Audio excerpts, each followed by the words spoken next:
नमस्कार साथियों, जीएस यात्रा विद मनीष में आप सभी का स्वागत है। आज है 6 जून और मैं आपके लिए लेकर के आया हूं कल यानी कि 5 जून को घटित संपूर्ण समसामयिक घटनाओं का कवरेज, जो आपके प्रतियोगी परीक्षाओं के लिए महत्वपूर्ण रहने वाला है। तो चलिए बिना किसी देरी के शुरू करते हैं आज की इस यात्रा को।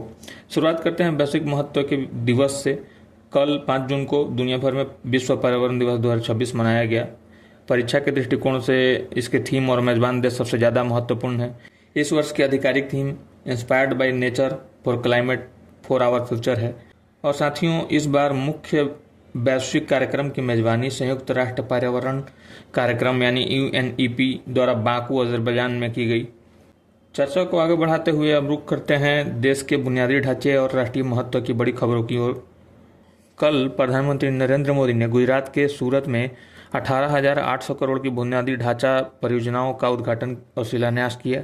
इसमें 8 लेन एक्सेस नियंत्रित बड़ोदरा मुंबई एक्सप्रेसवे के प्रमुख पैकेजों को राष्ट्र को समर्पित करना तथा NH-56 का 4 लेन चौड़ीकरण शामिल है। इसके तुरंत बाद पीएम ने दमन में भी 2970 करोड़ की विकास परियोजनाओं का अनावरण किया, जिसमें 1340 करोड़ की लागत से बने नमो हवाई अड्डे का नया टर्मिनल भवन शामिल है। साथ ही सामरिक रूप से महत्वपूर्ण लक्षद्वीप के कल्पेनी और कमदत द्वीपों पर बंदरगाह विकास के लिए 885 करोड़ की परियोजनाओं की आधारशिला रखी गई। देश के इंफ्रास्ट्रक्चर को और रफ्तार देते हुए आर्थिक मामलों की कैबिनेट समिति ने उड़ीसा के रामेश्वर और पारादीप के बीच 8300 करोड़ से अधिक की लागत से 163 किलोमीटर लंबे नए तटीय राजमार्ग के निर्माण को हरी झंडी दे दी है।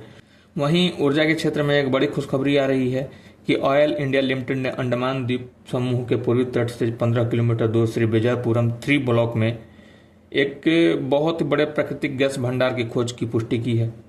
रक्षा क्षेत्र की बात करें तो एयर मार्शल आशुतोष दीक्षित को भारतीय वायुसेना का अगला उप प्रमुख नियुक्त किया गया है, जो 1 जुलाई 2026 से अपना कार्यभार संभालेंगे। इसी के साथ हमारी स्वदेशी स्टार्टअप कंपनी होवरित द्वारा विकसित अत्याधुनिक ड्रोन दिव्यास्त्र MK1 का सफल परीक्षण किया गया है, जो वर्टिकल टेक ऑफ तकनीक से लैस है और 15 किलोग्राम के पेलोड के साथ 18,000 फीट की ऊंचाई तक उड़ सकता है। आइए अब आगे बढ़ते हैं और बात करते हैं राज्यों के प्रशासनिक और राजनीतिक गलियारों की ओर। सबसे पहले बात अपने गृह राज्य बिहार की। बिहार के मुख्यमंत्री सम्राट चौधरी ने शेखपुरा जिले को बड़ी सौगात दी है। उन्होंने शेखपुरा में एक मेडिकल कॉलेज की स्थापना और शेखपुरा एवं बरबीघा के बीच अत्याधुनिक टाउनशिप विकसित करने के लिए 50 करोड़ की 62 नई विकास परियोजनाओं का शिलान्यास किया है। वहीं हमारे न्यायिक क्षेत्र में सिक्किम उच्च न्यायालय के पूर्व न्यायाधीश न्यायमूर्ति मीनाक्षी मदन राय ने पटना उच्च न्यायालय के मुख्य न्यायाधीश के रूप में पद की शपथ ले ली है, जिन्हें राजभवन में राज्यपाल लेफ्टिनेंट जनरल सैयद अता हसनैन ने शपथ दिलाई। अब चलते हैं दक्षिण भारत के राज्य केरल की तरफ, जहां मुख्यमंत्री VD सतीशन ने ड्रग माफिया के पूर्ण उन्मूलन के लिए गृह विभाग की एक बेहद कड़े कदमों वाली नशा विरोधी पहल ऑपरेशन तूफान का आगाज किया है।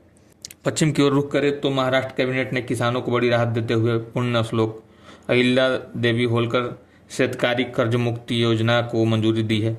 उधर पूर्वोत्तर में नागालैंड सरकार ने स्वास्थ्य जोखिमों को देखते हुए हुक्का बार और विशिष्ट निकोटीन आधारित अवैध उत्पादों की बिक्री पर प्रतिबंध को 1 वर्ष के लिए और बढ़ा दिया है।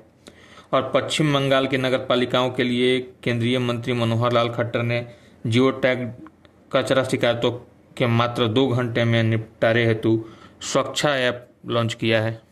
राज्यों के बाद नजर डालते हैं वैश्विक मंच पर, जहां कल का दिन काफ़ी हलचल भरा रहा। हमारे पड़ोसी देश नेपाल के विदेश मंत्री शिशिर खनाल द्विपक्षीय संबंधों को मजबूत करने के लिए 3 दिवसीय आधिकारिक यात्रा पर नई दिल्ली पहुंचे हैं।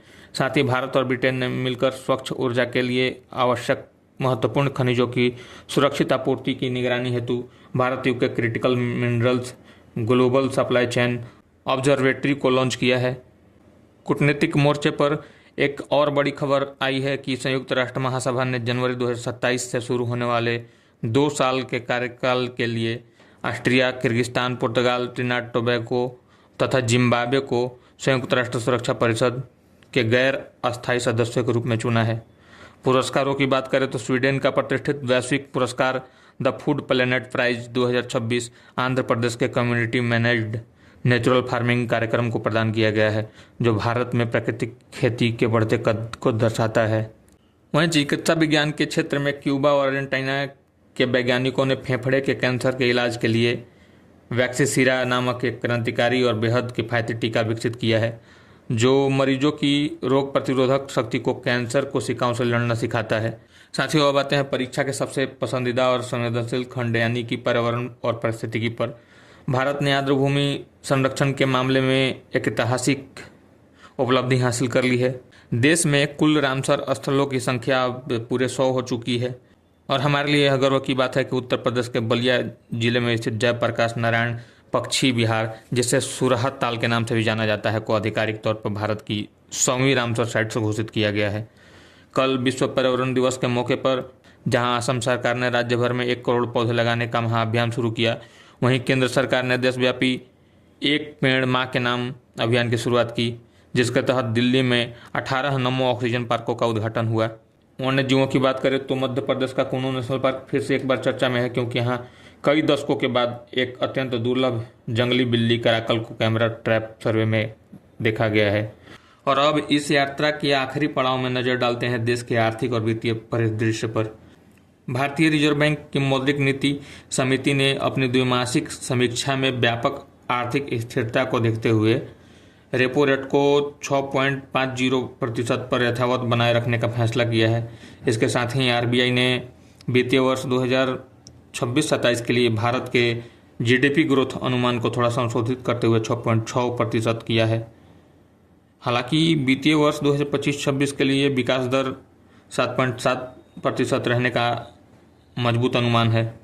विदेशी निवेश को बढ़ावा देने के लिए सरकार ने आयकर संशोधन अध्यादेश 2026 के तहत सरकारी प्रतिभूतियों में निवेश करने वाले विदेशी संस्थागत निवेशकों को कैपिटल गेंस और ब्याज आय पर टैक्स से पूरी तरह छूट देकर एक ऐतिहासिक टैक्स हॉलिडे का ऐलान किया है।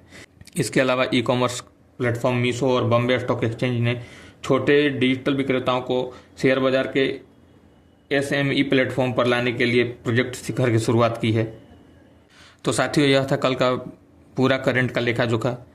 इसे अपने एस्पिरेंट दोस्तों के साथ शेयर करना ना भूलें। मिलते हैं अगले एपिसोड में, तब तक के लिए पढ़ते रहिए, सीखते रहिए। जीएस यात्रा विद मनीष से जुड़ने के लिए आप सभी का दिल से धन्यवाद। जय हिंद, जय बिहार।